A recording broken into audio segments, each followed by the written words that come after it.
3.3 Inventory.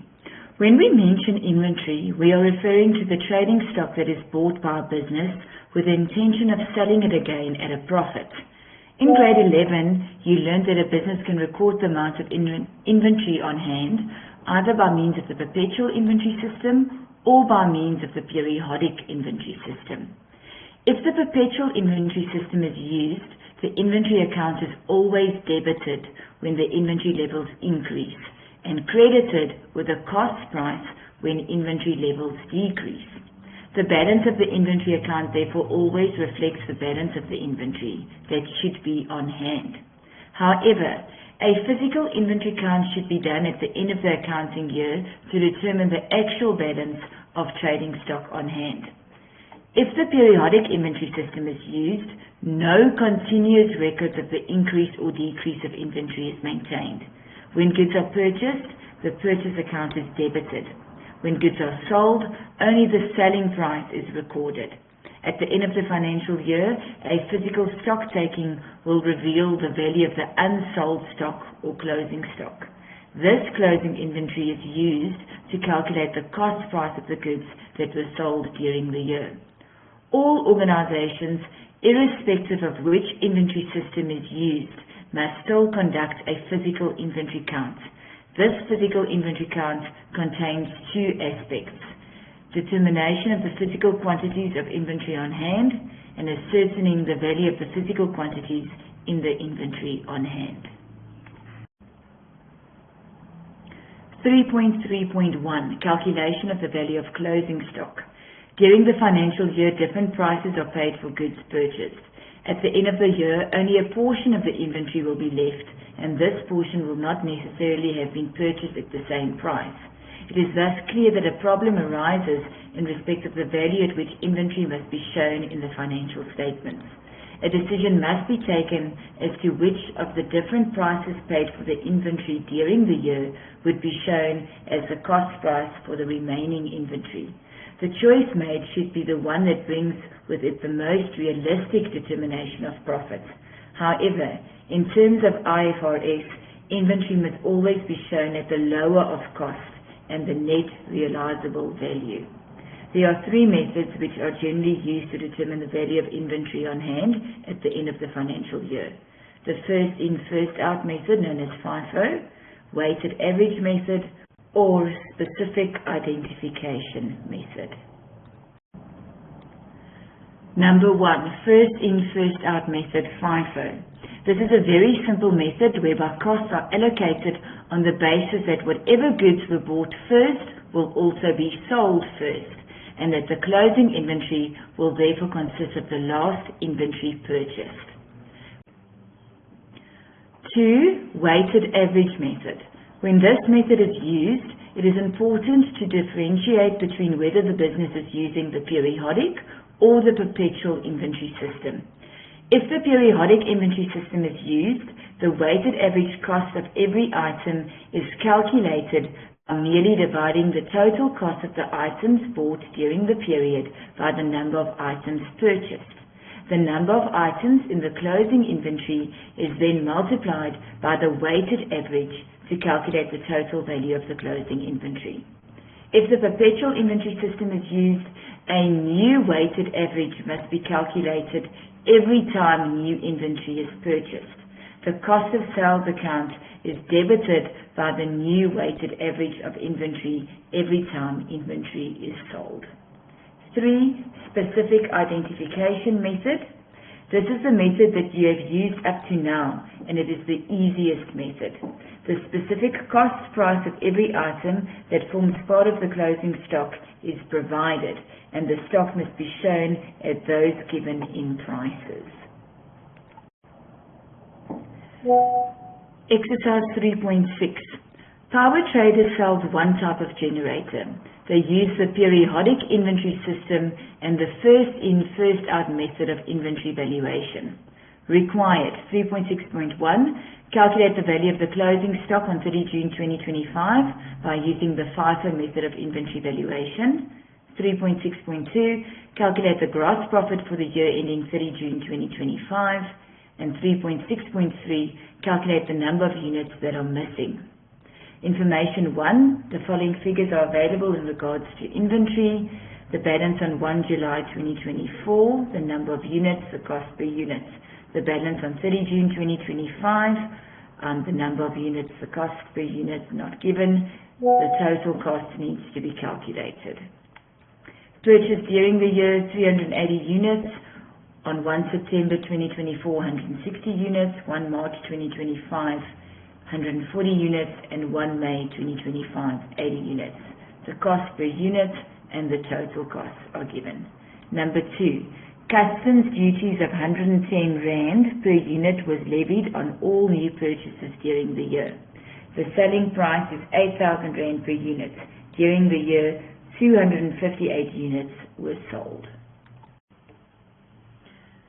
3.6.1. Calculate the value of closing stock on 30 June 2025 using the FIFO method of inventory valuation. So remember, when we calculate the inventory valuation using the FIFO method, always include the custom duties if custom duties are given. And if we go to information 2, custom duty of 110 Rand per unit was levied on all new purchases. So if we look at the question, 120 units were on hand. 80 units is what we start with, because that is what we used first, is 6,500 Rand plus the 110 custom duties to give you 525,800 Rand. And then next will be 40 units at 5,500 plus 110 custom duties to give you 224,400 Rand. So our total FIFO method of inventory valuation for our closing stock will then be 753,200 Rand. We stop there because 80 plus 40 is then 120 units.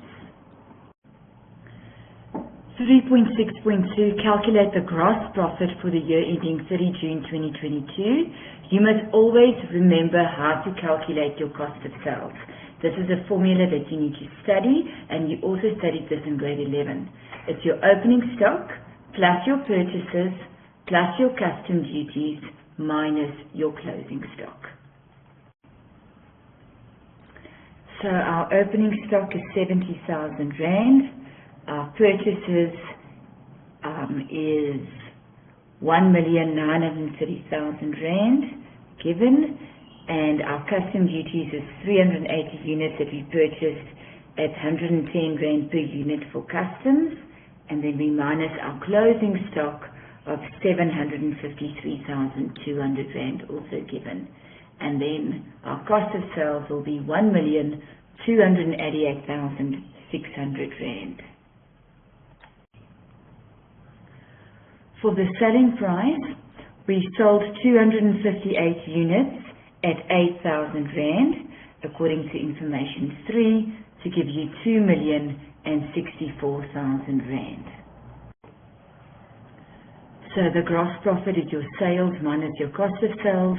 So it's 2,064,000 minus 1,288,600 to give you 775,400 Rand. 3.6.3, calculate the number of units that are missing. So we're always going to start with the units at the beginning of the year. We're going to then add the units that we purchased, and then we're going to minus the units we sold. So 20 units was at the start of the year. We purchased 380 units, and we minus and sold 258 units. So 142 units should be on hand.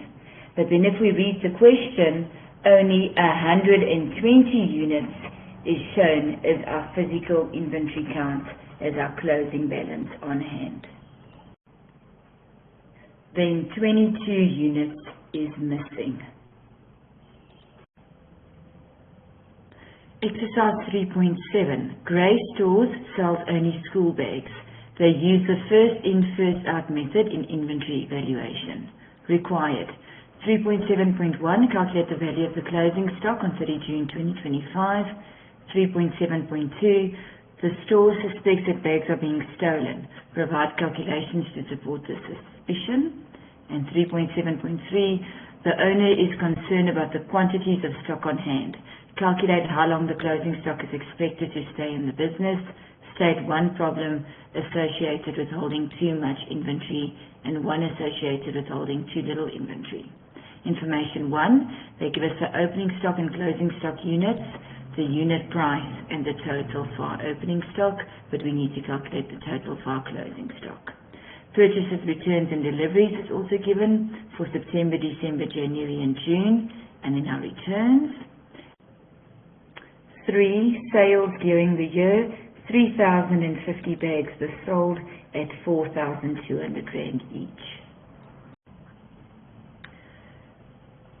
3.7.1, calculate the value of the closing stock on 30 June 2025. First, we need to calculate our June purchases. Now, if we go back to information 2, 25 units were returned in June. So our June purchases will be the 450 units minus the 25 units that was returned, which is 425 units. Our closing units is 496 units given in information 1. So we're going to start with the 425 units first as our first price that we use because we use the FIFO method. And then what's left over is 71 units. That's going to be the second price that we're going to use. 425 units at 3,040 Rand plus 71 units at 2,930 Rand. That will then give us 1,500,030 as our closing stock. 3.7.2. The store suspects that bags are being stolen. Provide calculations to support the suspicion. Okay, so firstly, we need to calculate our units that's supposed to be on hand. So remember, it's your opening stock plus your purchases minus returns minus closing stock. If you had any custom duties, you would have added your custom duties as well. So if we go back to the question, we started with 420 units. We purchased 3,155 units. We returned 25 units and we sold 3,050 units.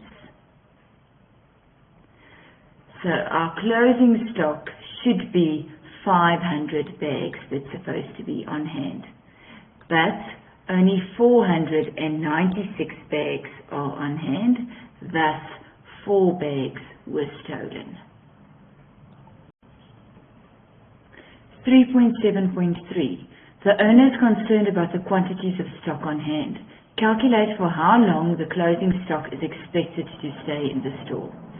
Okay, so the formula we'll use is our closing stock divided by the sales for the year times 365 over 1 because it's for the whole year and there's 365 days in a year.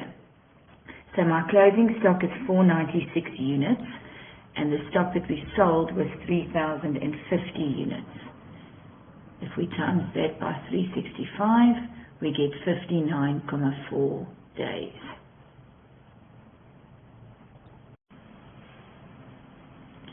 State one problem with too much inventory on hand and one with too little inventory on hand. Okay, well, if you've got too much stock on hand, then your stock can become redundant and unusable for the clients. Stock can become outdated and out of fashion, and you'll also have to consider the cost regarding storage space. If you have too little stock on hand, you won't be able to meet the client's needs, and then they'll go and buy from your competitors, and you'll also have a loss of income as a result of decrease in sales. Exercise 3.8. You are provided with information relating to All Sport, a business that sells hockey balls and hockey sticks. The periodic inventory system is in use. The financial year ends on 28 February 2025. Required 3.8.1. Calculate the value of the closing stock for the two inventory items as follows. Hockey sticks uses the FIFO method, and hockey balls use the weighted average method. 3.8.2, calculate the following for hockey sticks: the cost of sales, the gross profit, and the profit margin percentage. Information 1. Inventory count for the financial period. They give you on the 1st of March 2024 the number of units per unit total value. For hockey balls, the number of units per unit and total value. And at the end of the year, they give us the number of units for hockey sticks on hand and for hockey balls on hand, but the rest of the amounts we need to calculate. Number 2, delivery fees on purchases, exchange rates and custom duties. Hockey balls are imported from England. Prices are quoted in pounds sterling. The exchange rate was £18.50 for a pound throughout the financial year. Custom duties amounts to £12,150 for the financial year. And then information 3, our purchases during the financial year for our hockey sticks and our hockey balls. Information 4, sales during the financial year. Hockey sticks, 305 units at R900 each, gives you R274,500. Hockey balls, 5,700 units at R25 each, to give you R142,500. 3.8.1, calculate the value of the closing stock for the two inventory items as follows. Okay, so our hockey sticks, they use the FIFO method. So we first need to determine what is the amount of hockey sticks that's on hand. So if we go back to information 1, 420 hockey sticks is on hand at the end of the year. Then if we use the FIFO method, the first price that we start with is R750 and there were 70 units. Then we take 180 units at R720. We get this from information 3. And then we need to calculate what's left. So 420 units on hand minus the 70 minus the 180 gives you 170,000 units left at R690. So then our hockey sticks will then be a closing stock value of R299,400. For the hockey balls, we're going to use the weighted average method. So firstly, we need to determine what is our hockey balls on hand. And if we go to information 1, it's 660 hockey balls on hand. Then we're going to use the following formula that you need to study. It's your opening stock plus your purchases plus any custom duties, rand value, divide by the number of units of opening stock plus units purchased times the units on hand. So our opening stock value for our hockey balls is 5,250 rand as per information 1. We purchased from information 3, we purchased 3,310 units and the British pound was 18.50. And our custom duties from information 2 is 12,115 rand. We then divide by the opening units of 350 plus our units of 6,200 purchased. And then we times by 660 units on hand. That then gives us 12 rand per unit times 660 units to give you 7,920 rand. 3.8.2, calculate the following for hockey sticks, the cost of sales. Now remember, to calculate the cost of sales, we're going to start with our opening stock, we're going to add our purchases, and we're going to minus our closing stock. So our opening stock is 75,000, our purchases is 418,800, which we all got from information 1 and 3. And then our closing stock we calculated in 3.8.1 is 299,400 rand. So then our cost of sales is 194,400. The gross profit is your sales minus your cost of sales. Now the selling price of the hockey sticks was 274,500 Rand, as given in information 4, and the cost of sales we just calculated is 194,400, so the difference will then be 80,100 Rand as your gross profit. And then the profit margin percentage, that would be your gross profit divided by your cost of sales times 100/1. So we've just calculated the gross profit is 80,100. We divide by our cost of sales of 194,400 to get a percentage we times by 100/1, and then you get 41.2%.